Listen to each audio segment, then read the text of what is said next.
Hi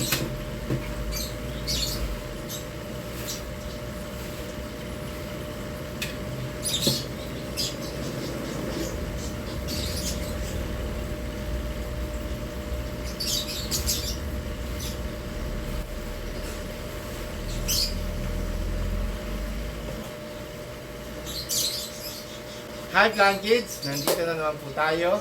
For this episode, ang gagawin po natin ay maghahanda tayo. Kasi ngayon po ay linggo. Next Saturday ay Christmas party na po ng ating plant family. Yung ating mga kagrupo na nabuo dahil sa pagmamahal sa halaman at pagmamahal sa pagmamine. So, ihanda ko po yung mga halaman na para sa mga kaibigan ko doon. At the same time, mag-aayos-ayos na rin tayo ng ibang halaman. Okay, so samahan niyo ako. Let's go!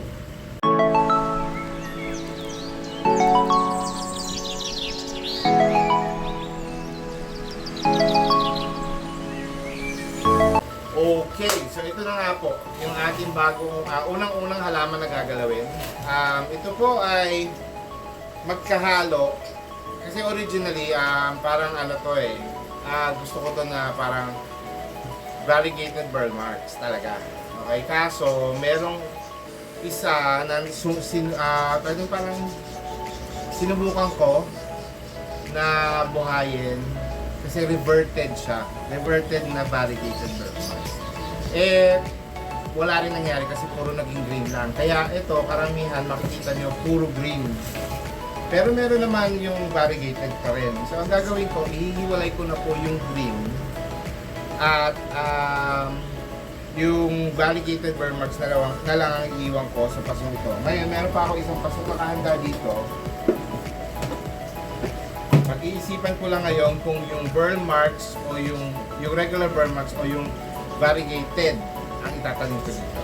Okay? Pero bago ang lahat, aalisin na nga muna natin ito sa paso at titignan natin, hahati-hatiin na natin siya.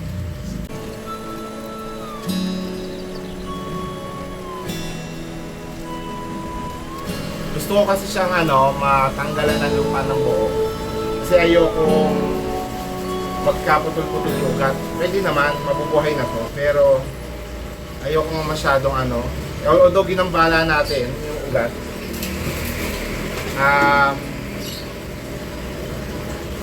Ayokong magsira or magputol ng ugat. Para hindi siya masyado masashock, madaling makakabawa. At saka kaya ko siya tinatanggalan talaga ng lupa lahat kasi tatlo o dalawang sanga to. Yun nga, yung variegated saka yung reverted. So gusto ko na silang paghiwalayin ng maganda yung buo, yung kanilang ugat. Kasi sigurado magkakabuhol na dito. Yan. Yan, wala na ugat. Wala na lupa masyado. Yan. Okay. So, ito unahin natin. Kaya lang naman ito tumayo dahil sila rin ang siya din ang talaga sa sarili niya. Yung nagbuhol-buhol siya, kumbaga.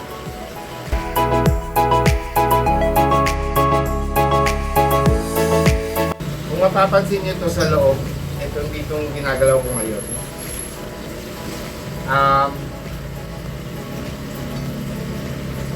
Makikitaan nyo ng ilang putol na ito. Kasi nga, tuwing may mawawala sa linya, tinatanggal ko na. Parang ganun ang mangyayari ngayon dito.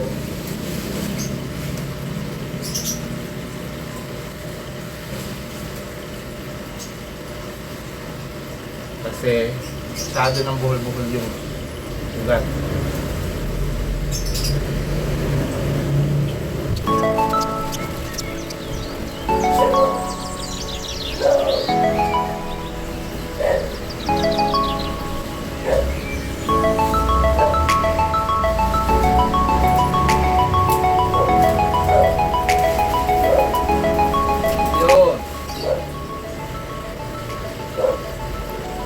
ko magagawa bago ako bumigay ng ito.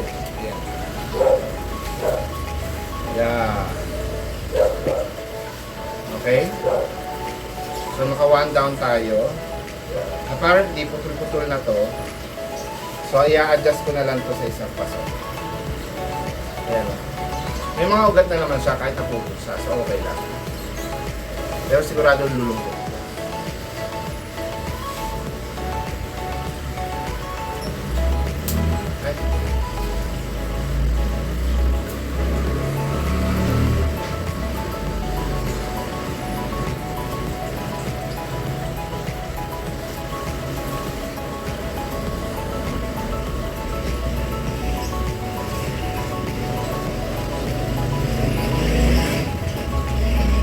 Ito na yung isa. Dati ito kasi ito kaya tumangkad na dahil nasa tapat lang ng araw. Pero hindi naman tayo mahirapan pabawiin ito. So ito na ngayon yung puno nung variegated. So ito nga lahat yun. Ito supposedly dapat variegated na siya. Pero para ma-promote yung variegated, aalisin ko yung mga green. Yung mga nag-revert. Ito, meron pang konti. Pero may mga sanga na hindi na. So yun yung mga puputulin natin. Dito na natin siya isasama. Or, ihiwalay ko na isang pasupa. Kasi marami na namang ugat ko yun. Yan. So ito hiwalay natin na paso. Hiwalay papa. So magiging 3 na siya ngayon.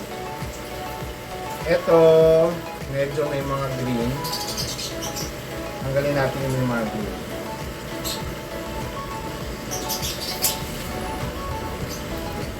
Ito may variegation pa.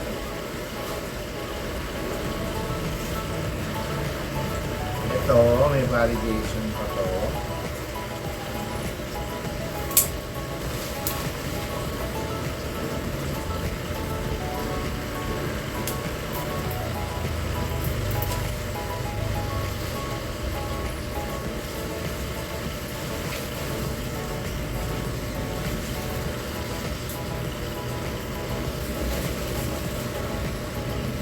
Ito, medyo.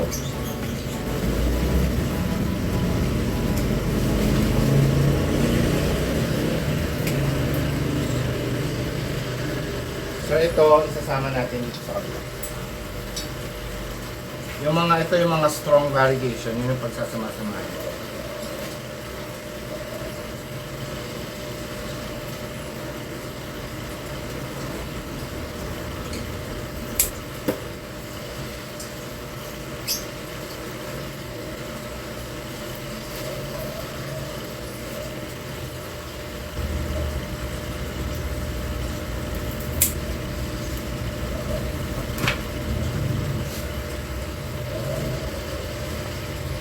Tapos, ito, ang gagawin kong mother. Okay? Meron na akong may isip para dyan.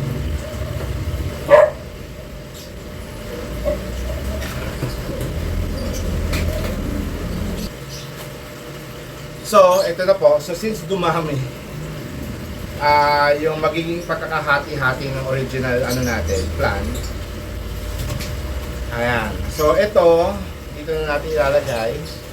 Ito ang ating gagawing mother. Kung saan tayo puputol ng puputol, kung mamimigay tayo o mag-propagate tayo. So, tatabi ko muna. Tapos, ito, dito natin ilalagay yung mga strong na variegation at sila ang ibabalik natin doon sa ating pinakalalagyan kasi doon sa posisyon na yan sanay sila at madaling lumaki. Okay? So yun muna, unahin natin yan. So since mabababa siya, hindi ko na muna lalagyan ng pole, baka yung mother ang lalagyan ko.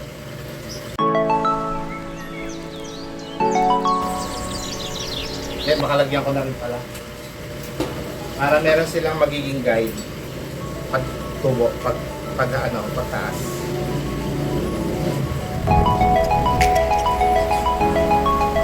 So bale, 5 sanga, pero itong isa parang plano ko ilagay sa mas maliit na pot.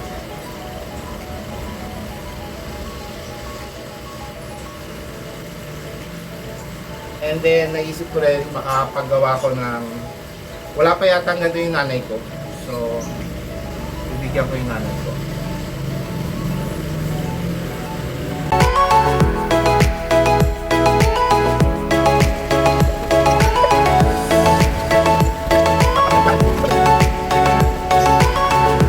Okay, so ngayon, ang gagawin natin, dito muna natin ito ilalagay bago natin ibalik. Pag medyo matibay-tibay.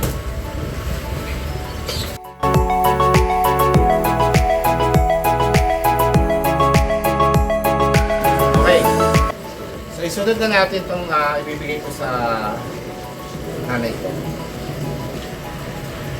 Yan. Doon ko na lang tinanin.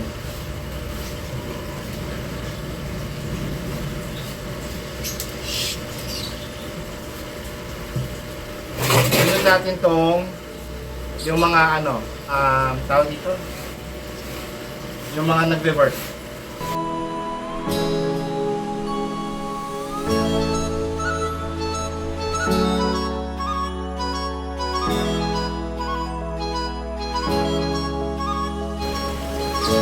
Guys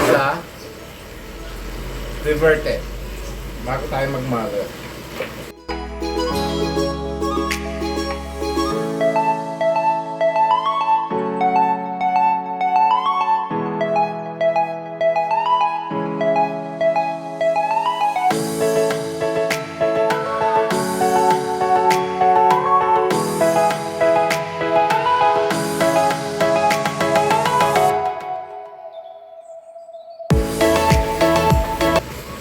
Lastly, yung mother. So at this point po ay tinanim na natin ang consider ko or ang gagamitin kong mother plant ng ating mga variegated Burmans. At makikita nyo na ayan po, nagmamadali na ako kasi nagyaya na sila sa akin kumain ng dinner. Ayan po ang originally plano kong 2 pot lang ang hati ay naging 6 na pot. Okay, tapos meron pa akong isang nandun sa aquarium. Alright? So, I would like to end the video here. And this is Plant Tatay Barry of Antipolo saying, bye, plant kids!